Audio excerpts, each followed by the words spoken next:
से अग्नि में 8 जीवाएं हैं। किस जीवा में किस अंश के, यज्ञ कुंड के किस अंश में, किस दिशा में, कितनी मात्रा में हम आहुतियां दें जो तत्काल फल की प्राप्ति प्रदान कराता है। यज्ञ दृष्टि और समष्टि को आधार लेकर यज्ञ 1 दिवसीय, 3 दिवसीय, पंच, सप्त, 9, 11 पाक्षिक, 2 पाक्षिक और 6 महीना 1 साल तक श्रौत और स्मार्त। श्रौत श्रुति प्रतिपादित और स्मार्त वेद प्रतिपादित विधायी रोथी वो यज्ञ का आधार था। और तांत्रिक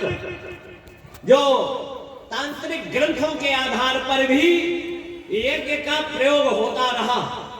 और हर काल में, हर समय पर, अगर 14वें मनवंतर के 28वें त्रेता में हम ले लें, तो अगर यज्ञ नहीं होता तो इस धरा पर राम का प्रादुर्भाव नहीं होता।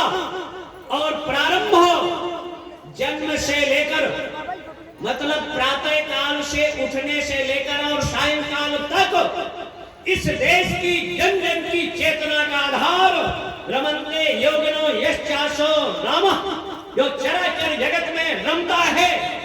वनवासी से लेकर राजा महाराजा तक प्रातः काल जब आपस में मिलते थे तो जोहार के रूप में राम राम कहते रहे। लेकिन आज राम आदर्श थे, राम इस देश की चेतना थे, राम इस देश की भक्ति थे। और राम अगर नहीं होते तो आज भारत नहीं होता।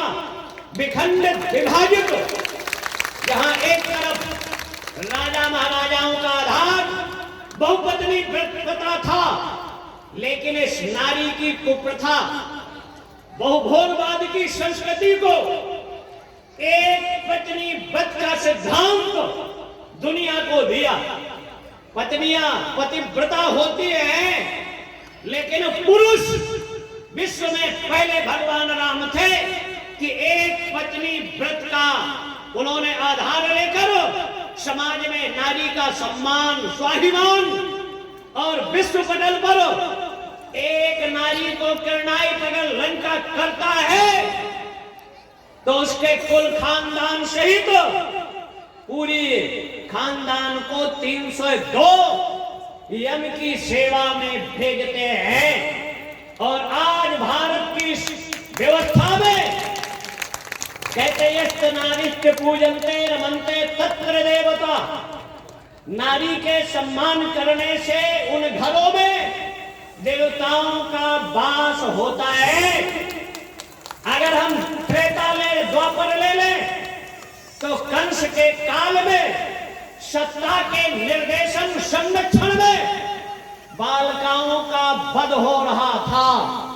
और आज खुलेआम सरकारें परमिशन देकर गांव-गांव, तहसील, कस्बा, ब्लॉक, जिला स्तर से नारी जन्म ही न ले, भ्रूण हत्या के माध्यम से नारी का कत्लेआम किया जा रहा है। एक तरफ हमारी सरकारें कहते हैं नारी पढ़ाओ, बालिका पढ़ाओ, बालिका बचाओ, लेकिन जो परिस्थितियां समाज में निर्मित हैं, हम कहते हैं बेटियों को पैदा करो, पढ़ाओ, नौकरी भी कराओ, लेकिन संस्कार अवश्य दो।